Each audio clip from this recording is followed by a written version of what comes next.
આ બ્રહ્માંડમાં જેટલા જેટલા અવતારો થયા એને પણ શિવલિંગની પૂજા કરી. જેટલા જેટલા ઋષિઓ થયા એને પણ શિવલિંગની પૂજા કરી. જેટલા જેટલા મહાપુરુષો થયા એને પણ શિવલિંગની પૂજા કરી. શું કામ? કે આ એક જ માર્ગ છે કે આ પંચ અવ્યક્ત મહાતત્વને તમે સાધી શકો, આ પાંચ મહાતત્વને તમે પ્રાપ્ત કરી શકો, આ પંચભૂત સૃષ્ટિ છે એને જાણી શકો.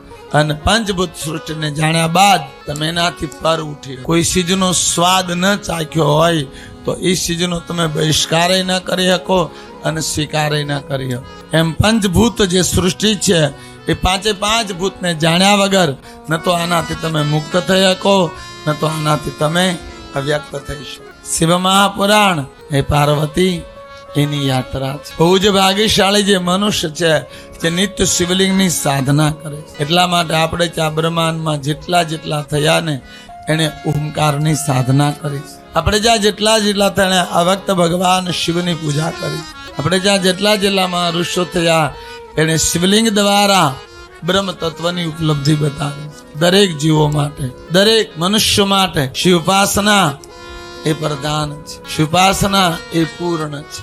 હે પાર્વતી, જે મનુષ્ય શિવ મહાપુરાણ જ્ઞાન યજ્ઞની અનુષ્ઠાન કરે છે, શિવપુરાણની યાત્રા કરે છે, એ મનુષ્ય મને જાણવા માટે આ પાંચ તત્વનો આશ્રય લઈશ, આ પંચભૂતનો આશ્રય લઈશ, જે આખીરમાં મહાતત્વમાં લઈ થાય છે.